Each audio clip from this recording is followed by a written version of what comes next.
culpa. Você é culpada por eu agir assim.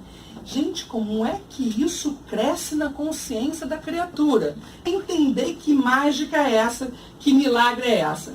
E aí eu tenho aí o esquema desse processo de violência na literatura jurídica. Inicia-se com essa tensão, revela-se a violência, eu tenho um arrependimento do sujeito e eu volto com a lua de mel. E esse ciclo se renova, se renova, se renova. Eu vou usar o termo vulnerabilidade. Primeiro, pela sua condição de cárcere. Segundo, por vítimas de violência institucional. E terceiro, por serem abandonadas. Então, eu, no meu histórico enquanto defensora criminal, era muito comum na minha atuação os familiares do preso me procurarem. Mas era muito difícil, na verdade, um ou outro, 2% dos casos de mulheres que eram presas, a família me procurava para fazer para alimentar essa defesa, e por mais que a gente corresse atrás, às vezes pedia para entrar em contato, não via, e essa mulher era esquecida. Então, o NUDEM percebeu essa realidade e a gente foi fazer um atendimento não penal nos presídios. Então, o que é esse atendimento não penal? Seriam todas as demandas cíveis que não teriam afetadas a questão da execução ou defesa criminal, que já teriam advogados e defensores públicos responsáveis por isso. E nessa a gente vem pegando alguns casos dessa natureza, a gente vem atendendo algumas situações. Então, algumas com necessidade de acompanhamento psiquiátrico, em razão do ato que praticou e também foram vítimas, outras com a necessidade de resolverem a questão da guarda dos seus filhos, porque deixaram seus filhos, no momento que praticaram esse ato, deixaram seus filhos órfãos, porque ela foi presa e o pai morreu. Em casos que não se enquadrariam no tipo de homicídio, mas tráfico, furto, roubo, que elas teriam participado. A gente também se preocupa com essa situação e, na medida do possível, muito precariamente, porque é muito precário mesmo, que a gente faz daquilo que a gente pode. Uma defensora, no caso sou eu, que vai até lá para fazer esse atendimento. Então, a gente conta muito com a parceria da equipe multidisciplinar do presídio para fazer esse atendimento. Então, a gente está fazendo a gente vai lá, mas ao mesmo tempo a gente acolhe o caso trazido pela própria psicóloga, assistente social do presídio, que acaba levando para a gente começa a desenrolar o caso jurídico dela. Mas a gente tem um trabalho a nível de direito, digamos assim, né, fechado nessa questão, mas ainda, digamos assim, no nascedouro, né? Sobre essa questão, de fato, a gente sabe que as mulheres que são vítimas de violência psicológica ou qualquer tipo de violência, elas têm maior chance, de fato, de irem cometerem crimes e terem problemas com a lei e serem encarceradas.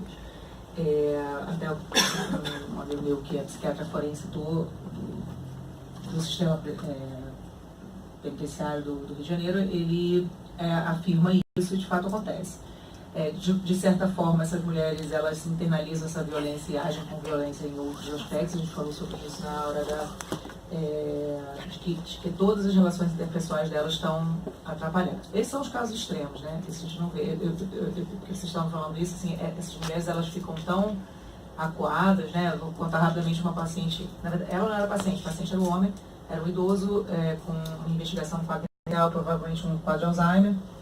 E a esposa cuidadora dele, e aí ela nunca trazia os exames, ele nunca fazia enfim, eu perguntei, poxa, dona, a senhora precisa fazer os exames, dar os remédios que a gente passou, se não fizer esses exames a gente não vai saber, né, enfim, a gente precisa que a senhora ajude a cuidar dele, porque a gente precisa disso, tal, não sei o quê. E aí, senão, aí a gente caminhou para o serviço social do nosso setor lá, setor de doenças de Alzheimer da universidade, e aí a gente, depois de um certo tempo, ela abriu o jogo e disse, olha, esse homem me maltratou a vida inteira. A vida inteira ele me maltratou, me xingava, não fazia, eu não tinha voz, não tinha nada.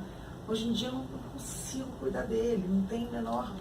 E aí a gente estava já meio preocupado, assim, não, a gente vai ter que pressioná-lo um pouco, porque é um abandono de incapaz, ele já está demenciado, ele tem Alzheimer, ele não pode ficar sozinho, ela saía, deixava ele sozinho em casa.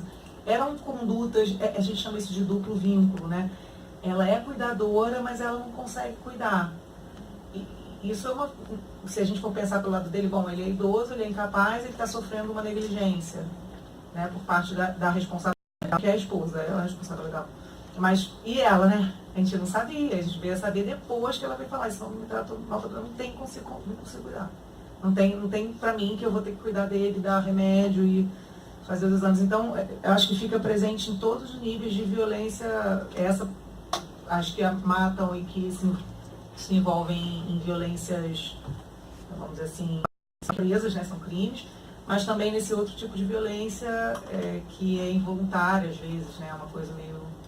É muito sério, assim, eu até queria parabenizar as pessoas e louvar a coragem das pessoas que deram seus depoimentos pessoais aqui, porque se a gente que está numa posição em que a gente pode falar e ser ouvido, né, se a gente não fala, as mulheres que não estão nessa posição de serem ouvidas, aí mesmo que não falam mais, né, eu acho que é muita coragem, agradeço até a coragem e a confiança de todo mundo, mas é muito importante, porque se a gente que está nessa posição não fizer isso, ninguém mais vai fazer.